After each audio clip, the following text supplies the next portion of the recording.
জ্বালানিবিহীন গাড়ি উদ্ভাবন করেছেন তিনি। বিদেশি যন্ত্রের ধাঁচে দেশীয় প্রযুক্তিতে তৈরি করেছেন ধান মাড়াইয়ের মেশিন, তৈরি করেছেন ইট তৈরি কিংবা ইট ভাঙার যন্ত্র। অটোমোবাইল আর কৃষি খাতে এমন চমকে দেয়া সাশ্রয়ী যন্ত্র তৈরি করেও কেবল পৃষ্ঠপোষকতার অভাবে কাঙ্ক্ষিত লক্ষ্যে পৌঁছতে পারছেন না বগুড়ার আমির হোসেন।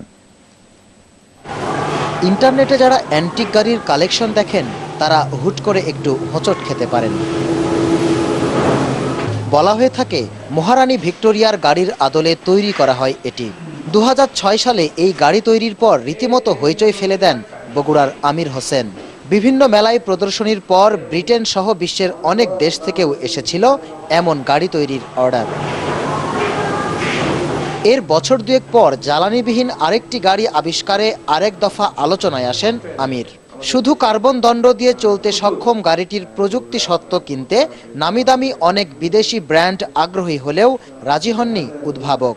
আমার ইচ্ছা যে আমি মেড ইন বাংলাদেশ হিসেবে গাড়ি রাস্তায় নামাবো, এবং আমাকে বিভিন্ন দেশ, জাপান থেকে শুরু করে আপনার সুইজারল্যান্ড, ইটালি, আপনার মালয়েশিয়া, দুবাই, বিভিন্ন দেশ অফার দিচ্ছে। শুধু গাড়িই নয়, গত 3 দশকে আমিরের উদ্ভাবিত ধান মাড়াই, ভুট্টা মাড়াই, অটো ব্রিক্স মেশিন, পোল্ট্রি ও ফিশ ফিড মেশিন বাজারে বেশ পরিচিত। সম্প্রতি কম খরচে পাটের আঁশ ছাড়ানো, পাম তেল শোধন ও গবাদি প্রাণীর খাদ্য তৈরির যন্ত্রও তৈরি করেছেন তিনি। অথচ দেশে দিনের পর দিন ঘুরেও সরকারি কোনো সহায়তা পাননি।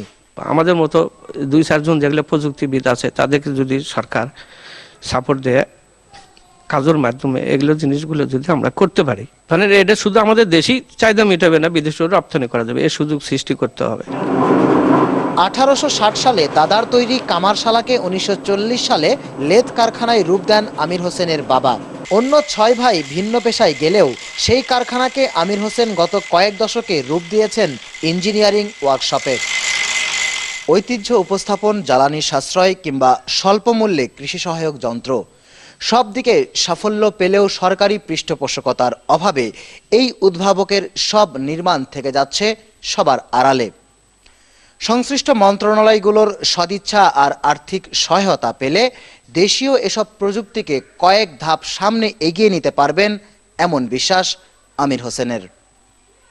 মেহেরুল সুজন, যমুনা নিউজ, বগুড়া।